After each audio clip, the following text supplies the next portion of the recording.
Doctor Ambedkar का औद्योगिक नीति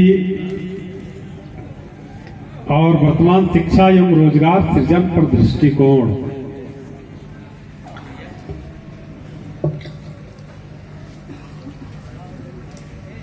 वैसे भी चाहे वो औद्योगिक नीति हो या शिक्षा नीति हो या गवर्नमेंट की जो भी बड़ी नीतियां होती हैं उस पर बहुत ही रिसर्च विचार मंथन करने के बाद जो तत्कालीन सरकारें होती हैं उनके मंशा के अनुरूप जो है रिपोर्ट लाए जाते हैं और उस अनुसार जो है गवर्नमेंट नीति बनाती है।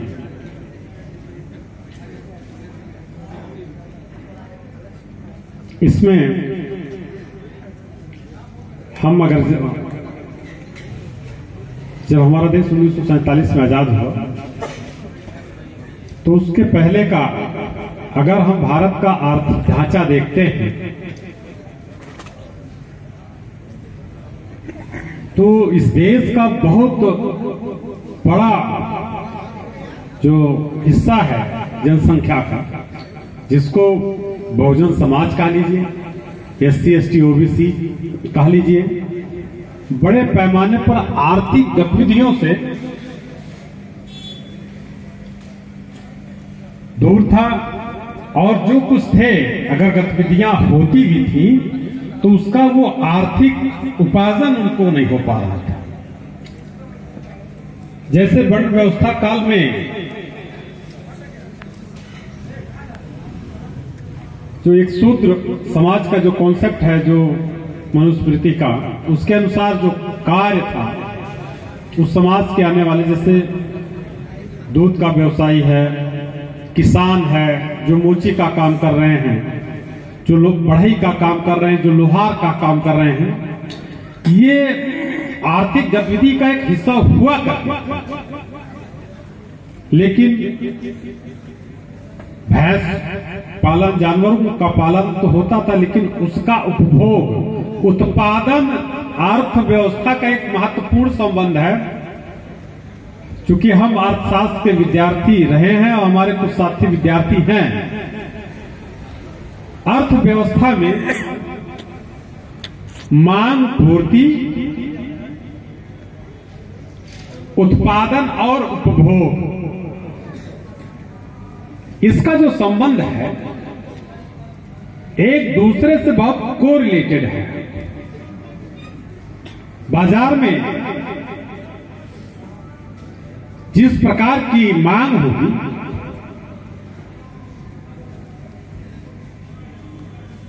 तो उस दिशा में, मांग की दिशा में ही उत्पादन होता है। और किसी भी क्षेत्र में उत्पादन के लिए आपको श्रम की जरूरत पड़ेगी और पूंजी की जरूरत पड़ती है। पूंजी आपका एक संस्थागत पूंजी होता है जो फिक्स, मतलब कैपिटल कहा जाता है। जैसे बिल्डिंग हुआ, तमाम सारी चीजें, या मान लीजिए हमको ये डेयरी ही लगाना हुआ तो जो उसका स्ट्रक्चर बनेगा, जो छाजन होगा, चन्नी होगा, तमाम सारी चीजें वो फिक्स पूंजी होगी। और जो गाय भैंस का खरीद होगा, फरोख्त होगा, उससे जो उत्पादन होगा उसका चलायमान पूंजी होती है। अब यहां डॉक्टर अम्बेडकर का जो औद्योगिक नीति के सवाल है,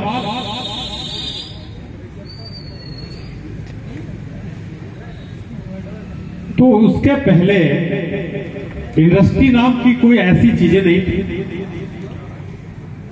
सारा जो कृषि पर आधारित व्यवस्थाएं थी और कृषि का जो मालिकाना हक हुआ था तो वो जमींदारों को हुआ करता था। इसी मुद्दे पर 1923 में बाबा साहब का एक विचार था कि रुपए का मुद्दा, इसकी जन्मस्थली और इसका जो एक वंचित वर्ग बहुत बड़ा जो समाज है उसमें इसका कितना हिस्सा है, इस पर उनका एक विचार आया हुआ था। तो जब हम ये चीजें देखते हैं तो हमारे पास आर्थिक स्रोतों के बहुत बड़े अभाव थे। जो भी कामगार के रूप में हम काम करते थे वो बहुत बड़ा हिस्सा जो है या तो खाने पे ही हम काम करते थे या तो हमको बेगार में काम कराए जाते थे। तो इस तरीके से इस समाज को आय का स्रोत अच्छा नहीं हुआ। और आय का अगर अच्छा स्रोत नहीं होगा तो उसके उपभोग का अच्छा स्रोत नहीं होगा, वो अच्छा उपभोग नहीं कर सकता। और जिस देश में अच्छा उपभोग नहीं होगा तो मांग का सृजन नहीं होगा, मांग का सृजन नहीं होगा तो फिर वही उत्पादन की समस्या होगी। जब मांग ही नहीं होगा तो उत्पादन क्यों होगा।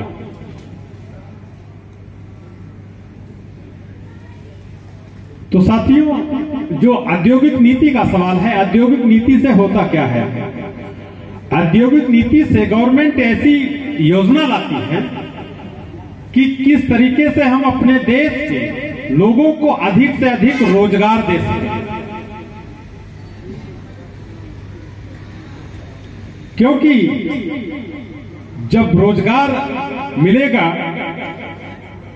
तो हमारी आर्थिक समस्याओं का समाधान होगा, आर्थिक समस्याओं का समाधान होगा तो हमारा उपभोग बढ़ेगा, उपभोग बढ़ेगा तो उत्पादन बढ़ेगा।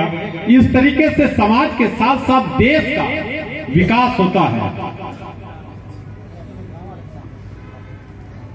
भारत को छोड़ करके 1947 के पहले जिन देशों ने औद्योगिकरण की नीति को पहले अपना लिया, चाहे वो इंग्लैंड रहा हो, चाहे अमेरिका रहा हो, जापान रहा हो, चाइना रहा हो, जिन्होंने औद्योगिकरण की नीति को सबसे पहले अपनाया और जिसने अपने देश के सभी जनता के लिए उद्योगों में, निर्माण में रोजगार के अवसर खोले, रोजगार के अवसर प्रदान किए, वो देश आज तरक्की के मुहाने पे खड़े हैं, वो आज विकसित राष्ट्र के मुहाने पर हैं। हमारा देश 1947 में आजाद हुआ और हम इस समय दुनिया के सबसे बड़े जनसंख्या वाले देश हैं। फिर भी अभी जो न्यूज आई कि भारत विकासशील देश की भी श्रेणी से बाहर आ गया। जब हम लोग यूनिवर्सिटी में पढ़ रहे थे तो उस समय ये था कि जो है भारत विकासशील श्रेणी के देश में है और जल्द ही हम जो है विकसित देशों की श्रेणी में आ जाएंगे। पूर्व राष्ट्रपति डॉक्टर एपीजे अब्दुल कलाम साहब का भी सपना था कि 2020 तक भारत जो है विकसित राष्ट्र की श्रेणी में आ जाएगा। लेकिन क्या कहें, हमारी आपकी गलती है कि चौकीदार की गलती है। ये रोजगार के अवसर कहां चले जा रहे हैं?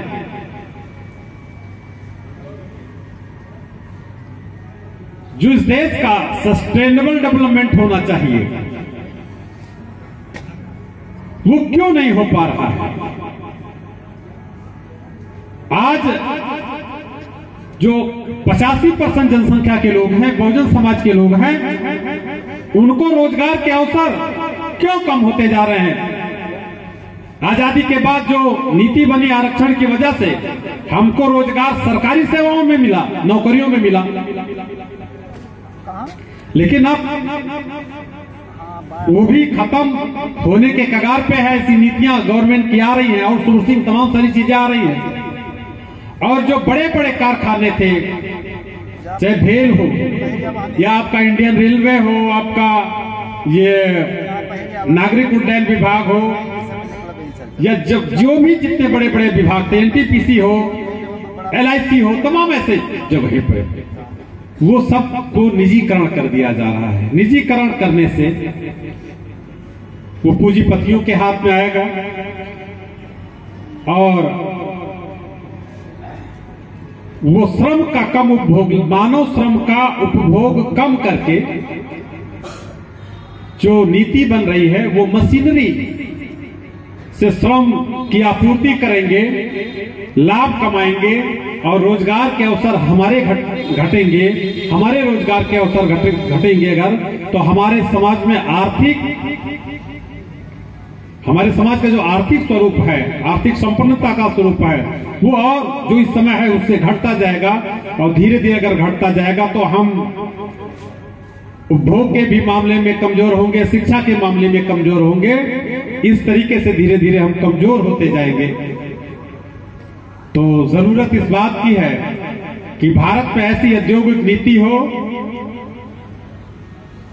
बहुत समय से इस देश में निजीकरण क्षेत्रों में भी आरक्षण की जो मांग चल रही है, यूपीए फर्स्ट की जो सरकार थी 2004 में जो बनी थी, तो उनके मैनिफेस्टो में था कि अगर हमारी सरकार आती है, कांग्रेस की सरकार आती है, तो इस देश में निजीकरण क्षेत्र में भी, मतलब फैक्ट्रीज में भी हम रिजर्वेशन लाएंगे, रिजर्वेशन पॉलिसी को लागू करेंगे। अगर ऐसा होता तो हमारे समाज को बड़े पैमाने पर, जो हमारे समाज के लोग ITI किए, पॉलिटेक्निक किए हैं या और भी जो स्किल्स डेवलप लोग हैं, उनको अवसर मिलते हैं। इस तरीके से हम उससे वंचित हैं। साथियों, क्या कहा जाए, और समय तो बहुत कम है। वर्तमान एजुकेशन आप जान रहे हो, बनारस BHU के प्रोफेसर साहब चले गए हैं। वहां अब ये क्या नाम है, इस पर जो कर्म कांड होते हैं उस पर भी PhD हो रही है, उस पर सारी चीजें हो रही है, फोकस हो रहा है।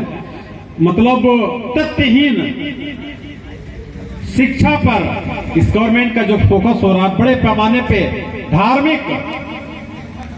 धार्मिक स्थलों पे जो निवेश किए जा रहे हैं, उससे क्या होगा? धार्मिक स्थलों पर निवेश करने से केवल पंडितों, पुजारियों या उससे जुड़े हुए लोगों के रोजगार में वृद्धि हो सकती है।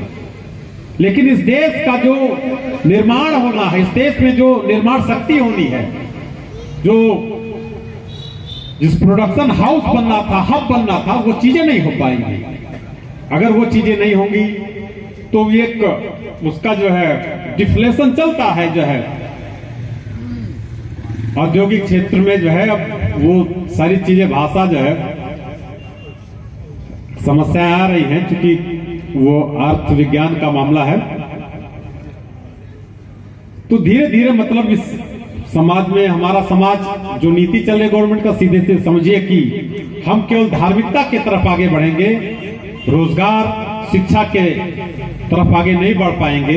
और नहीं बढ़ेंगे तो हम कमजोर होंगे। आने वाले समय में हो सकता है कि हमको मानसिक गुलाम बना लिया जाए, लेकिन हमें आप इसके लिए जागरूक रहने की जरूरत है। और एक चीज जरूर मैं कहूंगा कि अपना जो है आपका एजुकेशन है, सरकारी नौकरी के केवल 2%, पहले जो है 8-10 साल पहले केवल 2% लोग ही देश में सरकारी नौकरी पाए थे।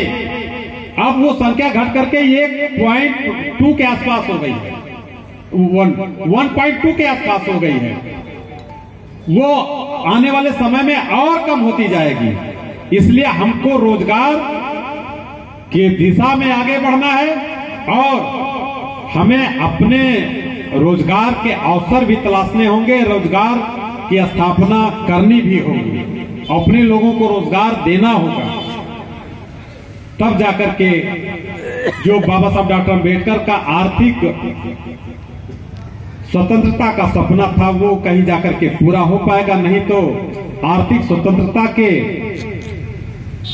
अभाव में हमारा जो राजनीतिक स्वतंत्रता है, सामाजिक स्वतंत्रता है, धीरे धीरे खत्म होता जाएगा और हम फिर उस पुरानी दिशा में आगे बढ़ेंगे। तो बाबा साहब डॉक्टर अम्बेडकर के विचारों को पढ़ें, प्रेरणा लें, उनके आर्थिक विचार से प्रेरणा लेकर के हम आगे बढ़ें। धन्यवाद, बहुत बहुत आभार आप सबका, आप लोगों ने मुझे सुना। जय भीम, जय भारत।